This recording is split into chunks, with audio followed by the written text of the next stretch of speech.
I really hope my shirt doesn't do that thing, you know, where when you wear a striped shirt on camera and it like, oh, it's gonna do it, isn't it? Okay, sorry. We're not on TikTok. We're not on TikTok.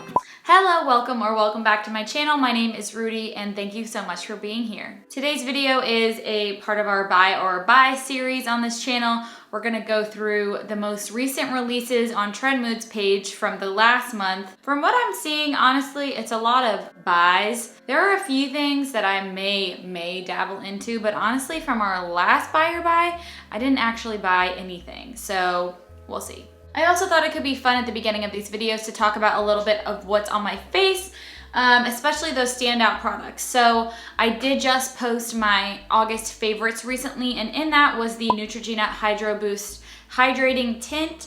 This is more of, I don't know, I wouldn't say it's low coverage. I would say low to medium coverage for specific areas of the face. So I use it on my chin and my cheeks instead of using a full coverage foundation or concealer.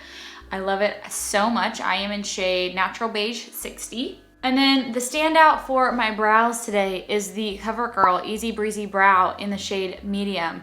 This stuff keeps your brows tamed all day long. This stuff is incredible and like no one talks about it except for me and Leanne Says. Honestly, you guys, this is like $8. It's just as good, if not better, than the Glossier Boy Brow, which I also use and love. Highly recommend it, especially if you have really thick, bushy brows. On my lips, this glossy, pretty pink color is the Revlon Shine Super Lustrous Lipsticks, and this is in shade 20, Nude Illuminator. I really like these. This is the only color I was honestly super interested in, so if you have another color that you like, let me know if I should pick it up.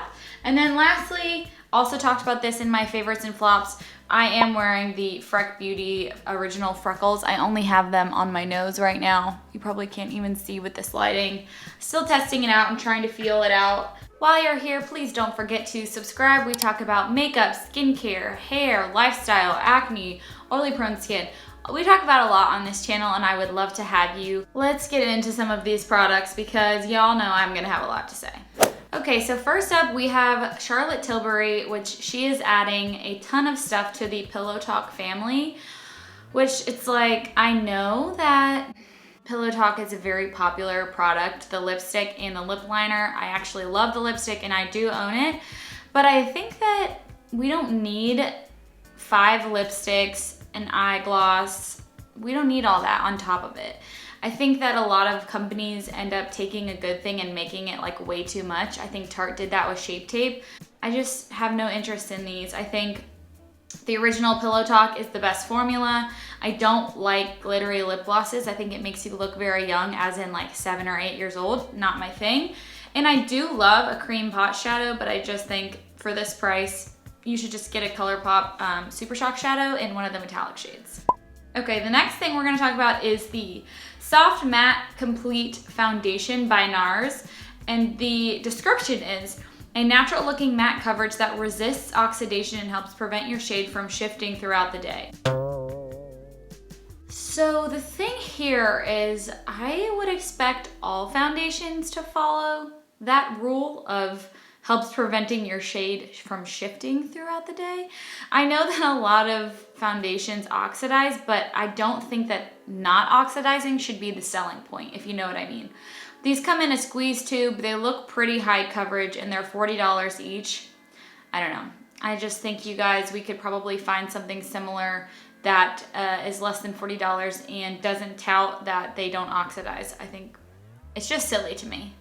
Okay, throwback. This is funny and no one's talking about it because no one talks about Too Faced anymore. This is the Too Faced Pumpkin Spice Eyeshadow and Melted Lip Set, and it's essentially another flavored set from Too Faced. This one's all about pumpkin, like pumpkin spice latte, PSL eyeshadows. I know it's sad because we all used to be huge Too Faced people and we all used to love like the Too Faced palettes and we all had the peach palette and all of that, but it's like, it's so outdated at this point that I don't understand why they continue to make this style of makeup. This palette looks exactly like every other palette that they make in this style, in that like Class B kind of case. And I don't think people are really looking for liquid lipsticks at this point either. So I don't know, this just looks so outdated to me, and I know that this is the way that they like to I know this is the way they like to do things, but no one's buying these anymore. The next thing I want to talk about was not just necessarily this collection, but the multiple collections that Colourpop has come out with this summer. And the one that I have saved here is the Sunflower collection, which comes with a shit ton of stuff. I mean, they have glossy lips, the Soul Body Drops. The full collection is $65 with like 2 palettes, lip glosses, just everything. And this is one of like 4 or 5 collections that they have come out with this summer.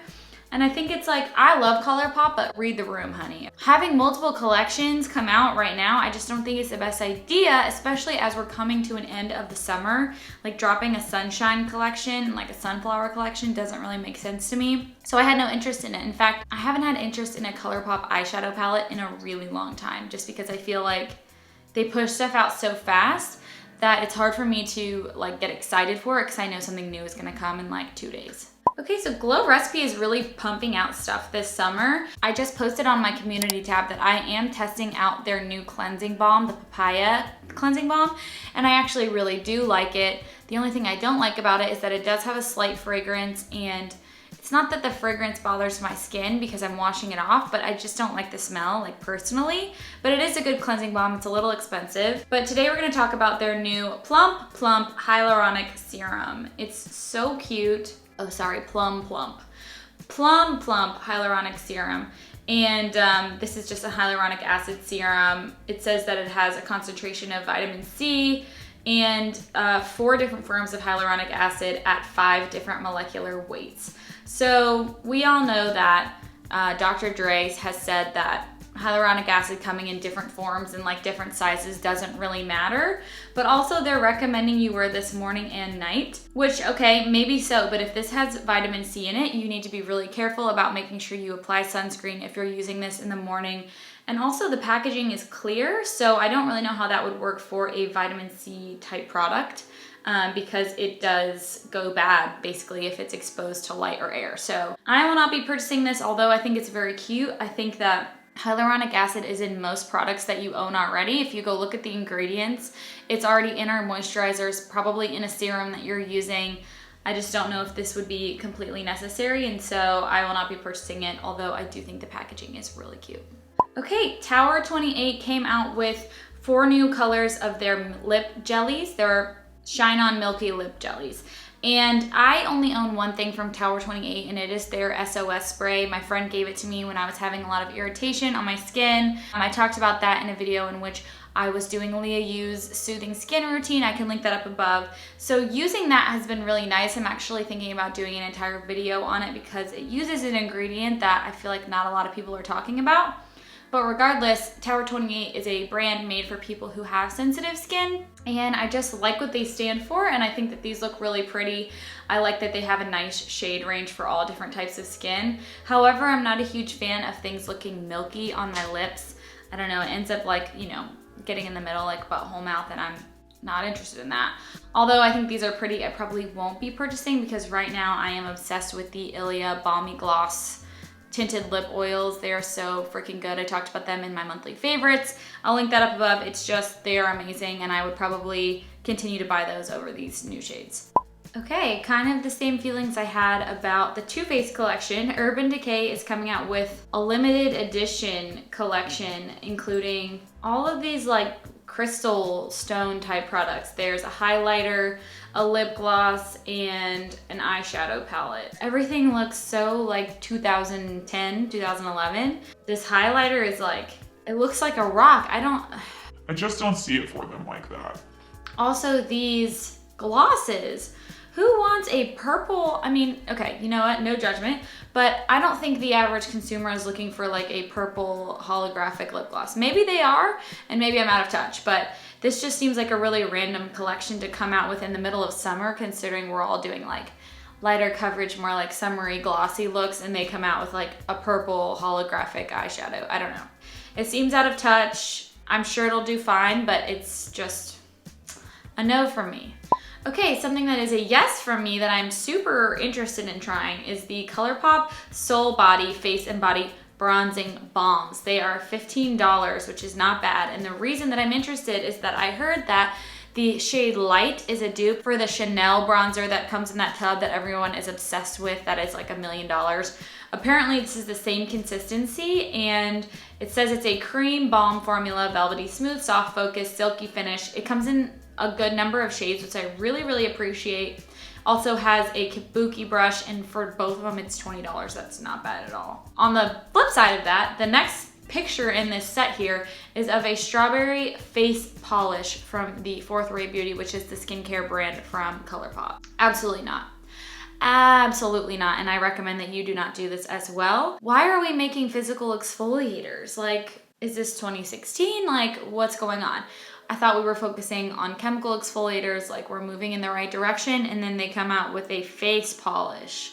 We're past this, guys, we're past this. Even though it says, okay, so it says super fine sugar and cranberry seeds gently exfoliate uneven complexions. No, guys, we don't want to do that. We don't want to put sugar and scrubs on our skin and rip it up. We want to use chemical exfoliators. So definitely don't recommend that, but I am interested in the Soul bronzing balm. Let me know if you guys have it, or if you think it's a dupe, or if you want me to try it. I'm happy to do that as well. Another product that I noticed from the K-Beauty brand Peach and Lily, they have their Glass Skin Veil Mist, which is to hydrate and glow your skin. And the reason that I included it in this is because of this photo of this beautiful woman spraying it on her face.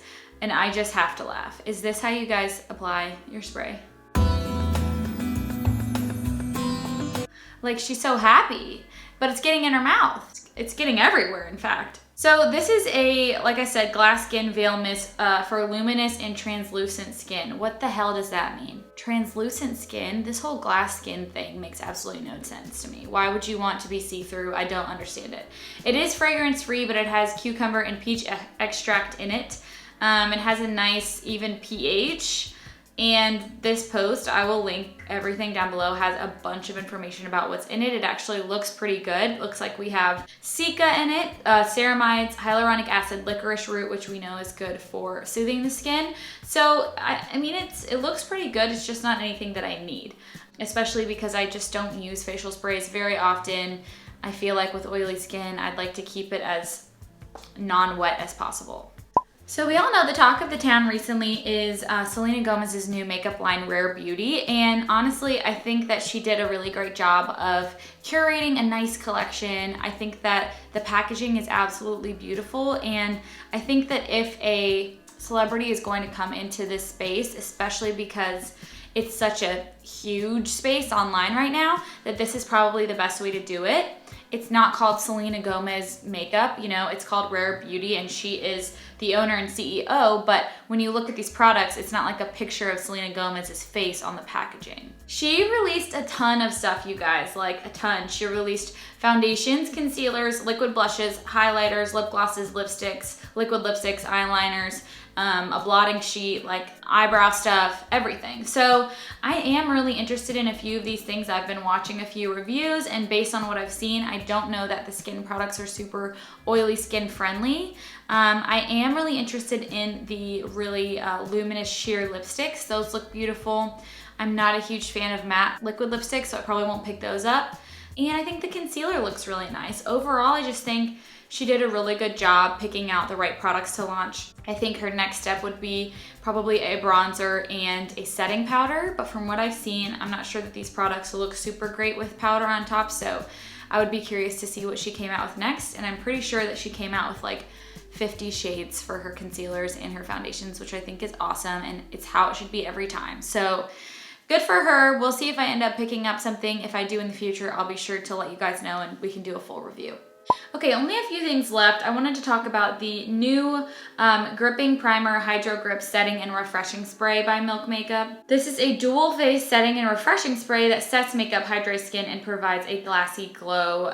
It's $36. Holy crap. I mentioned in the testing Sephora's top rated makeup on oily and acne prone skin that I actually don't like the Milk Hydro Grip Primer. I know that people really like it, but it just did not sit well on my skin. I felt like it made things patchy underneath. It just wasn't my favorite, and so I definitely won't be buying this as a setting spray, but I know that people really like this, so I could see it being like flying off the shelves. It has blue agave extract and cannabis glow. I don't know if there's a lot of research on those ingredients. It is vegan and cruelty-free. I'm sure it's gonna do just fine without me purchasing it, but I don't know. The Milk Hydro Grip Primer just is not for me. I like a lot of other stuff from Milk, but I didn't like that. Okay, we're already seeing some holiday collections come out, which is crazy because it's barely September. But Hourglass has revealed their holiday 2020 sets, which I'm always regretting not getting. My sister and best friend Andy, we just did a video together, I'll link it up above. She made me use her Hourglass palette that she got last year around Christmas, and it's so beautiful. The Ghost blush palette, which Ghost, it was just clear plastic, but still, it was so beautiful. And so ever since then, I'm like, I can't wait to see what's gonna be out for this winter. And honestly, guys, I'm a little bit disappointed. I think the packaging looks really pretty, but I was hoping for another full blush palette because I'm just not a huge fan of their regular powders, which I know everyone loves, and that's probably a hot take, but I just find that they don't really do much for me. Like, I know it's for more of a subtle glow, but I can achieve that with some cheaper products that I already have. I don't know, like the Essence Pure Nude Highlighter is literally just like this and it's $3. So I was hoping for a full blush palette, and it looks like they have one with 3 blushes. And then this smaller one, I'm like, I'm not really sure what is going on here. It's like 2 bronzers and a powder, I don't know. So I won't be getting it, which makes me really sad because I was hoping for a nice blush palette by them. I think that darker skin tones would do really well with this collection. It looks really, really beautiful, but I just prefer their blushes and bronzers over their regular powders. The very last thing I wanted to talk about is that Nudestix is coming out with an entire skincare line, of course, because everyone is dipping into the skincare game right now. And from what I can see from the photo that was posted, they are making 3 like citrus style products, which I am absolutely not using. Citrus Clean Balm and Makeup Melt, Lemonade Detox and Glow Micro Peel, and Citrus C Mask and Daily Moisturizer. So if you're on tretinoin, which that is a prescription strength Retin-A that I'm on, I can leave my tretinoin playlist down below if you are interested in learning about it. It's best to stay away from more of those high acidic products or peels or, exfoliating products while you're using it. And so all of these have the word citrus or vitamin C or peel in it. And so I'm just gonna have to stay away, and my skin is too sensitive, and it's already, being worked out really well with my tretinoin. So as much as I love Nudestix and I love their products and I love their makeup, I'm just gonna have to stay away from their skincare line, at least so far, because I tend to lean more towards soothing and non-irritating type products to help aid with my skin while it's dealing with tretinoin. So those just are not gonna do it for me, but I am interested to see what else they come out with in the future. That's probably the last buy or buy before we start talking about holiday launches, which is totally insane, but I am really excited for those. I love seeing what makeup brands come out with for the holidays and seeing how they can package it and bundle it together and make it super cute. And I'm really just sort of excited for holiday season this year because I think we all need a little pick-me-up. Let me know if you're interested in any of these products or what your thoughts are on the celebrity makeup lines like Rare Beauty coming out. I'd love to talk to you guys in the comments, and I will see you guys in the next video really soon.